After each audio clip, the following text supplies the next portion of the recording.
এটা বলতে গেলে আসলে আমি নিজেকে ধরে রাখতে পারি না। ইসলামের ইতিহাসের সবচাইতে মর্মান্তিক যুদ্ধ হচ্ছে মুতার, সবচেয়ে মর্মান্তিক। বদর, উহুদ, খন্দক, খায়বার যত যুদ্ধ আছে এগুলো যুদ্ধ অনেক বড় মাপের। মুতার যুদ্ধের প্রেক্ষাপট এবং সিচুয়েশনটা সম্পূর্ণ ডিফারেন্ট। এখানে আপনাদেরকে আমি তিনজন শ্রেষ্ঠ বীরের মহাকাব্য শোনাচ্ছি। কয়জন? তিনজন শ্রেষ্ঠ বীর পুরুষের মহাকাব্য। নবী সাল্লাল্লাহু আলাইহি ওয়াসাল্লাম একজন সাহাবীকে পাঠালেন, তার নাম হচ্ছে হারিস বিন উবাইদা। কি নাম বলেন? হারিস বিন উবাইদা, তুমি এই চিঠিটা নিয়ে যাও। এটা তো মদিনা রাষ্ট্র কায়েম হওয়ার পরের কথা, একদম নবম হিজরতের 8ম বছরের দিকের কথা আর কি। তখন ততদিন হুদাইবিয়ার সন্ধিও হয়ে গেছে এবং কাজা উমরা আদায় হয়ে গেছে এবং খায়বার যুদ্ধ জয় হয়ে গেছে। খায়বারের পরের কথা এটা, যে হারিস বিন উবাইদা তুমি এই চিঠিটা নিয়ে যাও, ওই রোমকদের কাছে যাও। তখন তো সুপার পাওয়ার দুইটা, রোমানরা এবং পার্সিয়ানরা। তো এখনকার ওই যে এই কন্টিনেন্টের ন্যাটো আর ওই কন্টিনেন্টের চায়না, রাশিয়া, যেটা করতেছে। তো সে গেল ওখানে। সুরাহবিল আল গাসসানি একজন শাসক ছিলেন ওইখানকার সিরিয়ার। তো সে ওই চিঠিটা দেখে বলতেছে যে আচ্ছা ঠিক আছে, বসো, দেখি কি করা যায়। চিঠিতে লিখা আছে ইসলাম কবুল করেন, আল্লাহ পাক শান্তি বর্ষণ করবেন, তাসলিম তাসলিম। যে নবী সাল্লাল্লাহু আলাইহি ওয়াসাল্লাম চিঠি আছে না একটা রাষ্ট্রপ্রধানদের কাছে, সে চিঠি পড়ে উদ্ধত আচরণ। আমি এখানকার আমির, আমাকে ওই মক্কার মেষপালকরা চিঠি পাঠায়। কে চিঠি নিয়ে আসছে? যে হারিস বিন উবাইদা। আচ্ছা, ওকে বসাও। হারিস বিন উবাইদা রাদিয়াল্লাহু আনহুকে রাষ্ট্রদূত, কিন্তু তিনি রাষ্ট্রদূতকে তারা নির্মমভাবে হত্যা করল। কথা বুঝতে পারছেন? এবার নবী সাল্লাল্লাহু আলাইহি ওয়াসাল্লামের কাছে খবর যখন আসছে রাষ্ট্রদূতকে হত্যা করেছে, আমার সাহাবীকে, কয়জন সাহাবীকে হত্যা করেছে? 10 জন, 20 জন, 100 জন না একজন সাহাবীকে হত্যা করার প্রতিশোধ নেওয়ার জন্য নবী সাল্লাল্লাহু আলাইহি ওয়াসাল্লাম 3000 বাহিনীর একটা জিহাদি কাফেলা তৈরি করলেন। 3000 বাহিনী কাফেলায় তিনি নিজে নেতৃত্ব না দিয়ে বললেন যে এই কাফেলার নেতৃত্ব দিবে আমার প্রিয় ভাজন, তাকে তার পালক পুত্র বলা হতো এক সময়, যায়েদ ইবনে হারেসা রাদিয়াল্লাহু। কোন যায়েদ? তায়েফের সফরের সঙ্গী, তায়েফের সফরের একজন সাহাবী তার সাথে ছিলেন, তার নাম যায়েদ ইবনে হারেসা। যখন তায়েফবাসী নবীজিকে মারছিলেন, যায়েদ ইবনে হারেসা রাদিয়াল্লাহু আনহু তার বুক দিয়ে নবীকে জড়ায় ধরেছিলেন যে আমার গায়ে আঘাত লাগুক, তার গায়ে না। এই সাহাবী যায়েদ ইবনে হারেসা রাদিয়াল্লাহু, তাকে পতাকা দিয়ে বললেন এই মুতার যুদ্ধের আমির হচ্ছে যায়েদ ইবনে হারেসা। যদি যায়েদ ইবনে হারেসা শহীদ হয় তাহলে পতাকা বহন করবে জাফর ইবনে আবি তালিব, আমার চাচাতো ভাই। কোন জাফর? যিনি আবিসিনিয়ায় গিয়েছিলেন মুসলিমদেরকে নিয়ে হিজরত করতে, মনে আছে? যিনি বাদশাহ নাজাশির সামনে কুরআন তেলাওয়াত করার, সূরা মারিয়াম তেলাওয়াত করার কারণে বাদশাহ নাজাশির চোখ দিয়ে দরদর করে পানি পড়তে শুরু করেছে। ওই বাদশাহ নাজাশিও পরে ইসলাম কবুল করেছে, আলহামদুলিল্লাহ। জাফর রাদিয়াল্লাহু আনহু পতাকা বহন করবে যদি যায়েদ ইবনে হারেসা শহীদ হয়। এরপরে যদি জাফরও শহীদ হয়, পতাকা বহন করবে আমার আরেক প্রিয় ভাজন সাহাবী আব্দুল্লাহ বিন রাওয়াহা রাদিয়াল্লাহু। আব্দুল্লাহ বিন রাওয়াহা রাদিয়াল্লাহু, যাকে যে কোনো মুহূর্তে যদি বলতেন ইসলাম নিয়ে একটা শের বলেন, একটা কবিতা বলেন, ইনস্ট্যান্ট তিনি শের বলে ফেলতে পারতেন। এত সুন্দর, এত উন্নত কাব্য প্রতিভা ছিল তার মধ্যে। এই নষ্ট সংস্কৃতি না, তাদের সংস্কৃতি ছিল একেবারে খাঁটি তাওহীদের সংস্কৃতি। এমনকি কাবা তাওয়াফ করছেন তিনি, তখন কাবা তাওয়াফ করছেন বিদায় কাজা উমরা আদায় করার সময় নবীর সামনে সামনে তিনি ঘুরছেন এবং আবৃত্তি করছিলেন একটা কবিতা কাফেরদেরকে আঘাত করার জন্য। এই কাফেররা, দেখো তোমরা যাকে বের করে দিয়েছিলে তিনি আজকে সসম্মানে এখানে ঘুরতেছে। ওমর রাদিয়াল্লাহু আনহু বলছিলেন যে কাবা তাওয়াফ করার সময় তুমি এগুলো বলছো? নবীজি বলেন ওকে ছেড়ে দাও, সে এমন বাক্য তিলাওয়াত করতেছে, এমন বাক্য সে চয়ন করেছে যেগুলো কাফেরের অন্তরে বর্ষার চাইতেও বেশি বিদ্ধ হচ্ছে, তাকে বলতে দাও। এই হলো আব্দুল্লাহ বিন রাওয়াহা রাদিয়াল্লাহু আনহু, নবীজির অত্যন্ত প্রিয় ভাজন সাহাবী। আব্দুল্লাহ বিন রাওয়াহা যদি শহীদ হয় তাহলে তোমরা তোমাদের মধ্য থেকে একজনকে আমির নিযুক্ত করে নিও। সাহাবীরা বুঝে ফেললেন এই সফরে আমরা 3 জনই শহীদ হতে যাচ্ছি, কারণ একটা সফরে কখনো 3 জন আমিরের প্রয়োজন হয় না, হয়। এবার তারা গেলেন, তারা কখনো আশাও করেন নাই ওখানে যা দেখবেন। ওখানে গিয়ে দেখলেন যে 1 লক্ষ রোমান সৈন্য সামনে এসে দাঁড়িয়েছে। কত লক্ষ? এবং একেবারে ফুল প্রশিক্ষিত, একদম ফুল আর্মড ফোর্স। আর এর সাথে তাদের সাহায্যকারী দলেও আছে আরো 1 লক্ষ সৈন্য। মোট কয় লক্ষ? এদিকে কতজন? যুদ্ধ হওয়া সম্ভব? আসলে কি সম্ভব? সম্ভব না। এই যুদ্ধ কিন্তু সম্ভব না। আমরা তো আগে সংখ্যাগরিষ্ঠ হওয়ার কথা চিন্তা করি। কোন যুদ্ধে ইসলাম সংখ্যাগরিষ্ঠতা দিয়ে জিতে নাই। ইসলাম জিতেছে ইমানের বদৌলত, শুধু ইমানের বদৌলত। আমরা সংখ্যা দিয়ে কখনো বিজয় লাভ করতে পারি নাই। এখন এবার সাহাবীরা মাশওয়ারা করতেছেন রাত্রেবেলা, আমরা কি করব? কালকে যুদ্ধ করব, নাকি মদিনায় ফিরে যাব, নাকি রাসূলকে খবর পাঠাবো, নাকি কোনো বিকল্প ফোর্স নিয়ে আসার ব্যবস্থা করব, কি করব?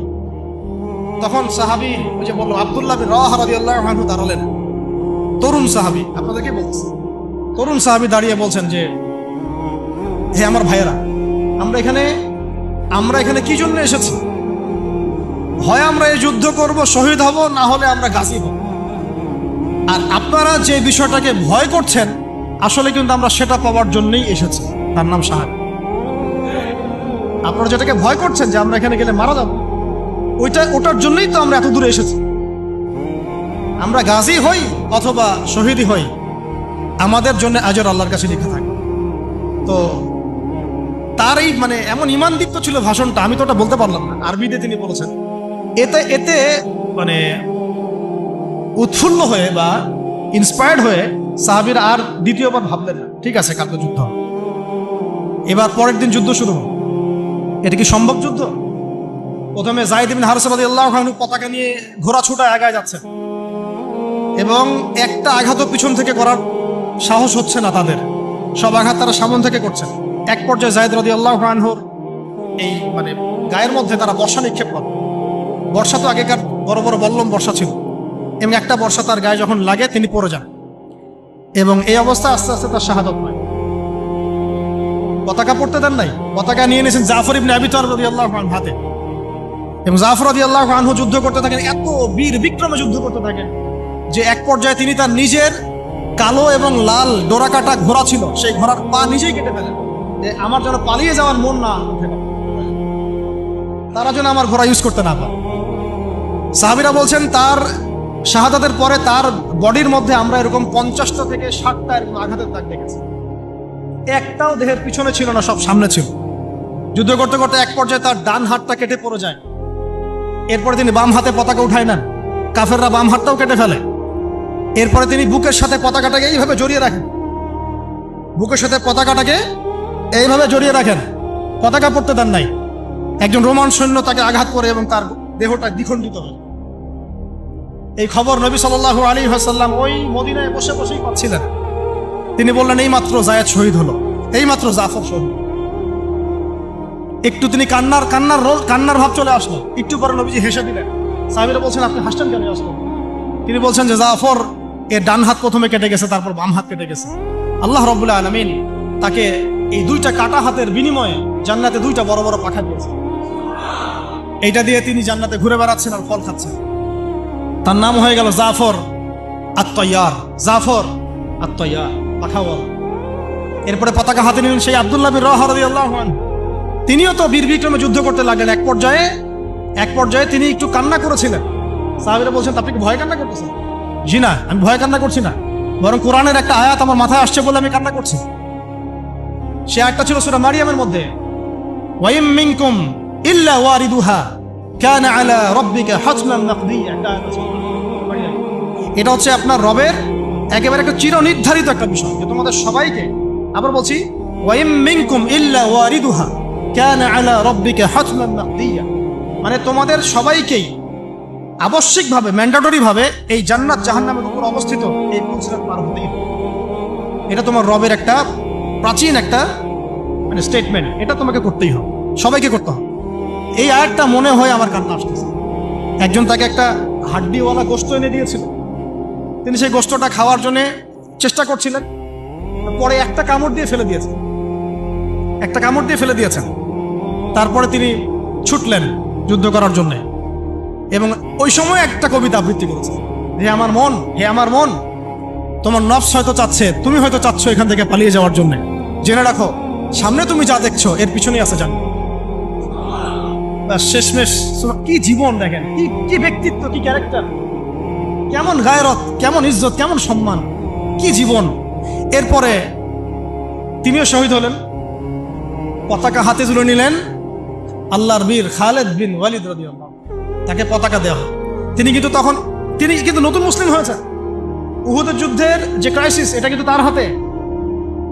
কাজা উমরা আদায় করতে গিয়ে নবীজি চিঠি লিখে দিয়েছেন, ছোট্ট করে একজনের তারা লিখিয়েছেন যে খালিদকে চিঠিটা পৌঁছে দিও।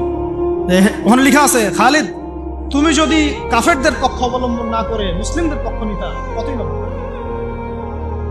ঠিক আছে, একটা লেখা, একটা চিঠি খালিদ রাদিয়াল্লাহু আনহু একবারে কলিজাটা কাঁপায় ফেলছে। তিনি মক্কা থেকে মদিনায় গিয়ে নিজে ইসলাম কবুল করে আসছেন, এবং নবী সাল্লাল্লাহু আলাইহি ওয়াসাল্লাম তাকে কিন্তু আন্ডারস্টিমেট করেন নাই। তার হাতে উল্টা তরোয়াল উঠাই দিয়ে বলছেন যে আজকে থেকে এই তরোয়াল তোমার, এবং তোমার নাম হচ্ছে সাইফুল্লাহ, তুমি আল্লাহর তরবারি।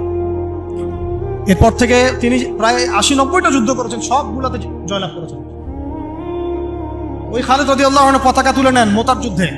তারপরে সিরাতের মধ্যে আসছে, তিনি বলছেন নিজের ভাষায় যে ওই দিন আমার হাতে 9টা তরোয়াল ভেঙে গেছে। যুদ্ধ করতে করতে করতে করতে ওই দিন আমার হাতে 9টা তরোয়াল ভেঙে গেছে। তিনি ছিলেন যুদ্ধ কৌশলে অত্যন্ত পারদর্শী, হুটে হাটে কোনো কাজ করতেন, অনেক পারদর্শী। তিনি ডানের সৈন্যকে বামে নিয়ে আসছেন, বামেরটাকে ডানে নিয়ে গেছেন, সামনেটাকে পিছনে নিয়ে আসছেন, পিছনেটাকে সামনে নিয়েছেন। বর্ষা যারা ছিল তাদেরকে পিছনে নিয়ে আসছেন, তীরন্দাজদেরকে সামনে দিয়েছেন, মানে ওদেরকে ভেবা চাকা খাওয়াই দিয়েছেন যে ওরা মনে করতেছে এরা মনে হয় অনেক, হ্যাঁ এরা মনে হয় আরো বিকল্প ফোর্স নিয়ে আসছে মনে হয়। ওরা আস্তে আস্তে পিছনের দিকে যাওয়া শুরু করতেছে, আর এদিকে মুসলিমরা একটু একটু করে সেফ জোনে আসার চেষ্টা করতেছে পিছনে। ওরা ভাবতেছে পিছনে সামনে যদি আগাই হয়তো পিছন থেকে ওরা আরো সৈন্য নিয়ে আসছে, আমাদেরকে আক্রমণ। এই আল্লাহ পাক ভয় চাপাই দিলেন, এরা পালায় চলে গেল। 3000 সৈন্য নিয়ে 2 লক্ষ সৈন্যকে পরাজিত করা হয়েছে। খালিদ রাদিয়াল্লাহু আনহু বললেন আমার হাতে সেই দিন 9টা তরোয়াল ভেঙেছে, আর শেষমেশ ছোট্ট একটা ইয়েমেনি চাকু দিয়ে আমি যুদ্ধ করছি। তাহলে চিন্তা করেন কত কাফের মারা গেছে। আর মুসলিমদের মধ্যে মাত্র 12 জন সাহাবী শহীদ হয়েছে। মাত্র 12 জনকে তারা মারতে পারছে, বাকিদেরকে মারতে পারবে? এইগুলো হচ্ছে মহাকাব্য, জাজল্যমান মহাকাব্য, যেগুলো আমাদের এই প্রজন্মকে জানানো উচিত এবং আপনাদের মাথায় থাকা উচিত। প্রত্যেকটা সংগ্রাম, প্রত্যেকটা বিপ্লব, প্রত্যেকটা অভ্যুত্থানের পিছনে যেন থাকে আল্লাহর সন্তুষ্টি, আল্লাহর দিন কায়েমের চেষ্টা, আল্লাহর দিনের খেদমতের চেষ্টা এবং ইনসাফ প্রতিষ্ঠার চেষ্টা, এবং জালেমের বিরুদ্ধে আমাদের অবস্থান সবসময় শক্ত থাকবে ইনশাআল্লাহ। এরকম অনেক ঘটনা আছে, আমি আজকে আর বলার সুযোগ পেলাম না। ইনশাআল্লাহ আরো একদিন আল্লাহ যদি তৌফিক দেন ইনশাআল্লাহ তাআলা আমি আপনাদের সাথে আবার এগুলো ডিসকাশন করবো ইনশাআল্লাহ। তো শেষ করার আগে আমি জাস্ট 2-1টা নাম উচ্চারণ করতেছি। সেটা হচ্ছে আমার খুব পছন্দের একজন ব্যক্তিত্ব, ইমাম হুসাইন রাদিয়াল্লাহু আনহু। নাম মনে আছে না? তার কারবালার মাঠের ঘটনা আপনারা জানেন। এইগুলো মহাকাব্য। তিনি সপরিবারে নিহত হলেন, শেষ পর্যন্ত কিন্তু আত্মসমর্পণ করেছেন। তিনি প্রস্তাব দিলেন আমাকে ছেড়ে দাও, আমি মদিনায় চলে যাই, আমাকে ছেড়ে দাও, আমি মক্কায় চলে যাই, ছেড়ে দাও আমাকে, আমি কোনো সীমান্তে চলে যাই, সেখানে জিহাদ করে শহীদ হই। তারা কিন্তু সুযোগ দেয় নাই। আমাকে বলেন যারা তাকে আক্রমণ করেছিল তারা কি কালিমা পড়া মুসলমান ছিল না? বলেন তারা কি কাফের ছিল? তাহলে এখন কি ইমাম হোসেন যে এখানে প্রতিবাদ করলেন, হাতে অস্ত্র উঠিয়ে নিয়ে যুদ্ধ করে শেষ পর্যন্ত শহীদ হলেন, তার যুদ্ধটা কি সন্ত্রাসী কর্মকাণ্ড ছিল? ঠিক অনেকে আছে আমাদের সমাজে, তারা মনে করে যে মুসলিমরা যতই পাপ করুক না কেন ওদেরকে কিছুই বলা যাবে। এমন একটা কনসেপ্ট আমাদের সমাজে আছে, মুসলিম তো ভাই কালিমা পড়ছে, লা ইলাহা ইল্লাল্লাহ বলছে, তাকে আপনি কেন এইভাবে চার্জ করেন? আরে কালিমা তো আব্দুল্লাহ বিন উবাইও পড়েছিল। আব্দুল্লাহ বিন উবাই কি কালিমা পড়ে নাই? তাহলে কি আপনি তাকে মুমিন বলে গণ্য করবেন? মনে রাখবেন একটা কথা, যাকে তাকে কোনো ক্ষুদ্র বিষয়ে কাফেরও যেমন বলা যাবে না, আবার যাকে তাকে মুসলমানও বলা যাবে না। এটা বুঝতে হবে আমাদেরকে, ঈমান ভঙ্গের কারণগুলো আমাদেরকে শিখতে হবে। যে যাকে তাকে যেমন আমরা কাফের তাকফির করব না, ঠিক একইভাবে যাকে তাকে মুসলমান, পাক্কা মুসলমানও বলা যাবে না। আল্লাহ পাক আমাদেরকে বোঝার তৌফিক দান। ঠিক এইভাবেই উমর রাদিয়াল্লাহু আনহু একদিন ফজরের নামাজে দাঁড়িয়ে কিরাত করছেন, পিছনে এক দাস, এই ফাইরুজ আবু লুলু, একেবারে ধারাল ছুরি দিয়ে উমর রাদিয়াল্লাহু আনহুকে 2-3টা আঘাত করলো। উমর রাদিয়াল্লাহু আনহু শহীদ হলেন। এগুলো মহাকাব্য রচিত হয়েছে, কারণ ইসলামের বীর সিংহদেরকে কেউ আসলে সামন থেকে মারতে পারে নাই। কথা বুঝতে পারছেন? ওইভাবেই চোরাগুপ্তই মারতে হয়েছে। আল্লাহর কসম, উমর রাদিয়াল্লাহু আনহু যে জায়গায় শাহাদত বরণ করছেন ওই জায়গায় আমি দাঁড়াইছি, ওই জায়গাতে আমি দেখে আসছি কোন জায়গায় তাকে শাহাদত বরণ করছে। ওখানে ওইসব জায়গাগুলো জিয়ারা করলেও মনের মধ্যেই চেতনাগুলো জাগে।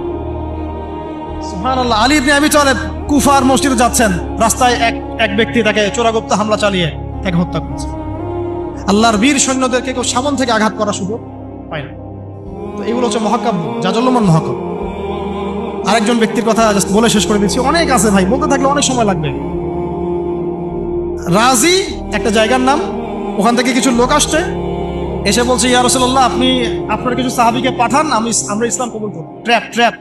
আপনারা কেউ ভালো করে খেয়াল রাখবেন এগুলা, যে কেউ যখন তখন যাই বলবে হ্যাঁ করতে যাবেন, মানুষের কথার পিছনে, ওদের কাজের পিছনে উদ্দেশ্য বোঝার চেষ্টা করবেন, ঠিক আছে?